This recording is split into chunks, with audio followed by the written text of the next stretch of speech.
കിട്ടിയ ചോദ്യത്തിനു ശേഷം മതേതര ഭാരതത്തിൽ ജീവിക്കുമ്പോൾ ഇവിടെ നടക്കുന്ന അന്യമത ആഘോഷങ്ങളിൽ പങ്കെടുക്കുന്നതിന്റെ വിധി എന്താണ്? ക്യാമ്പസ് ആഘോഷങ്ങളിൽ പങ്കെടുക്കുന്നതിന്റെ വിധി എന്താണ്? അബ്ദുൽ മാലിക് സലഫി വിശദീകരിക്കും. അസ്സലാമു അലൈക്കും. മതേതര ഭാരതത്തിൽ ഒരുപാട് മതങ്ങളും മതവിശ്വാസികളുമുള്ള നാട്ടിൽ ജീവിക്കുമ്പോൾ അന്യമതത്തിൽ വിശ്വസിക്കുന്ന സഹോദരങ്ങളുടെ ആഘോഷങ്ങളിൽ പങ്കെടുക്കുന്നതിന്റെ വിധി എന്താണ് എന്നാണ് ചോദ്യം. വളരെ ചുരുക്കി പറയാ, സമയം അമിതമില്ല. ഓരോ മതത്തിനും അതിൻ്റെതായ ആഘോഷങ്ങൾ ഉണ്ടാകും. ആ ആഘോഷങ്ങൾക്ക് അതിന്റെ ഒരു വിശ്വാസ പശ്ചാത്തലവും ഉണ്ടാവും. ഇസ്ലാമിനെ സംബന്ധിച്ചിടത്തോളം തൗഹീദാണ് ഇസ്ലാമിന്റെ ആണിക്കല്ല്, അതിന്റെ അടിവേര്, അതിന്റെ അടിത്തറ എല്ലാം തൗഹീദാണ്.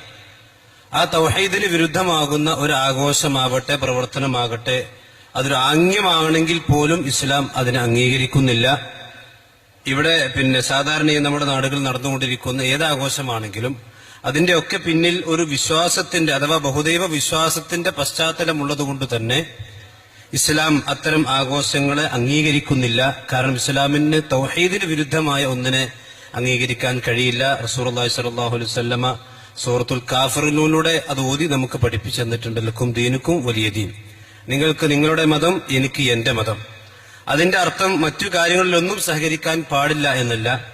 നന്മകൾ പരസ്പരം ചെയ്യാം, നല്ല കാര്യത്തിൽ സഹകരിക്കാം. വതആവനു അൽ ബിർരി വത്തഖ്വ വലാ തആവനു അൽ ഇസ്മി വൽ ഉദ്വാൻ.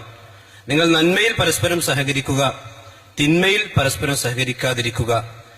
അതേപോലെ തന്നെ ഒരു അന്യമത വിശ്വാസത്തിൽപ്പെട്ട ഒരു ഹിന്ദു സുഹൃത്താണെങ്കിലോ അല്ലെങ്കിൽ ഒരു ക്രിസ്ത്യൻ സുഹൃത്താണെങ്കിലോ അവരെന്തെങ്കിലും രോഗം വന്നു, പ്രയാസം വന്നു, അല്ലെങ്കിൽ പഠനവുമായി ബന്ധപ്പെട്ട എന്തെങ്കിലും ബുദ്ധിമുട്ടുകൾ ഉണ്ടെങ്കിൽ അതിനൊക്കെ സഹായം ചെയ്തു കൊടുക്കുന്നതിന് ഇസ്ലാം ഒരിക്കലും വിലക്കുന്നില്ലെന്ന് മാത്രമല്ല, അത്തരത്തിലുള്ള സഹായത്തിന് വിശ്വാസികളോട് അള്ളാഹ് കൽപ്പിക്കുകയാണ് ചെയ്തിട്ടുള്ളത്. ലാ യൻഹാകും അല്ലാഹു അനിൽ ലദീന ലം യുഖാതിലുക്കും ഫിദ്ദീൻ വലം യുഖ്രിജൂക്കും മിൻ ദിയാരിക്കും. നിങ്ങളോട് യുദ്ധം ചെയ്യാതിരിക്കുകയും നിങ്ങളുടെ വീട്ടിൽ നിന്ന് നിങ്ങളെ പുറത്താക്കാതിരിക്കുകയും ചെയ്യുന്ന ആളുകളോട് നിങ്ങൾ നന്മ പ്രവർത്തിക്കാൻ അൻതബറുഹും വതുഖ്സിതു ഇലൈഹിം, നിങ്ങൾ അവരോട് ബിർറ് നല്ല രീതിയിൽ പ്രവർത്തിക്കുന്നതിനും അവർക്ക് പുണ്യം ചെയ്യുന്നതിനും അള്ളാഹു നിങ്ങളോട് വിരോധിക്കുന്നില്ലെന്ന് മാത്രമല്ല, ഇന്നല്ലാഹ യുഹിബ്ബുൽ മുഖ്സിതീൻ, അങ്ങനെ നന്മ ചെയ്യുന്ന ആളുകൾക്ക് അവർക്കാണ് അള്ളാഹുവിന്റെ സ്നേഹമുള്ളത് എന്ന് വിശുദ്ധ ഖുർആൻ പഠിപ്പിക്കുന്നു. അപ്പൊ വിശ്വാസപരമായ ശിർക്കൻ വിശ്വാസങ്ങൾ ഉൾക്കൊള്ളുന്ന ആഘോഷമാണെങ്കിൽ അതിൽ ഒരു വിശ്വാസിക്ക് പങ്കെടുക്കാൻ പാടില്ല.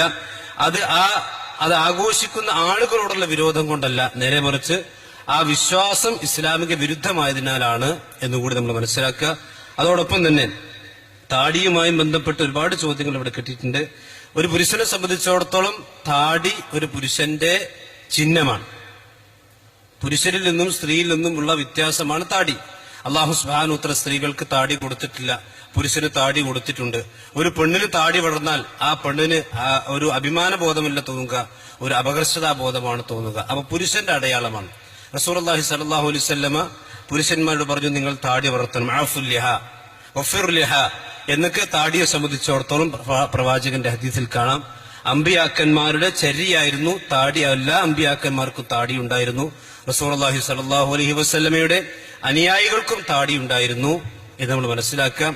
അതേപോലെ തന്നെ പ്രവാചകന്റെ അടുക്കിലേക്ക് താടി ഇല്ലാതെ വന്ന ദൂതന്മാരോട് റസൂലുള്ളാഹി സ്വല്ലല്ലാഹു അലൈഹി വസല്ലം, അന്യരാജ്യത്തിൽ വന്ന ദൂതന്മാരോട് പോലും പ്രവാചകൻ അവർ മുഖം തിരിച്ച സംഭവങ്ങളൊക്കെ ഹദീസിൽ കാണാൻ കഴിയും. ഇനി ഇസ്ലാമിൽ താടി വെക്കാൻ വേണ്ടി പറയുമ്പോൾ ചില ആളുകൾക്ക് അരോചകമാവുകയും ഏതെങ്കിലും ഒരു സിനിമാ താരം താടി വെച്ചാൽ അത് അനുകരിക്കാൻ വെമ്പൽ കൊള്ളുകയും ചെയ്യുന്ന ഒരു തലമുറ യുവത്വത്തിലുണ്ട്. അത് നമ്മൾ തിരിച്ചറിയാം. നമ്മൾ റസൂലുള്ളയാണ് മോഡലാക്കേണ്ടത്, സിനിമാ നടന്മാരെയല്ല. അത് അവർക്കുള്ള ജീവിതമാണ്. പക്ഷെ നമ്മുടെ ജീവിതം പരലോകത്താണ്. ആ ജീവിതത്തിന് മാതൃക റസൂലുള്ളാഹി സ്വല്ലല്ലാഹു അലൈഹി വസല്ലമയാണ്. പ്രവാചകനും സഹാബത്തിന്റെ മാതൃകയാണ് നമുക്ക് ഏറ്റവും കരണീയമായിട്ടുള്ളത് എന്ന് ഉണർത്തുന്നു.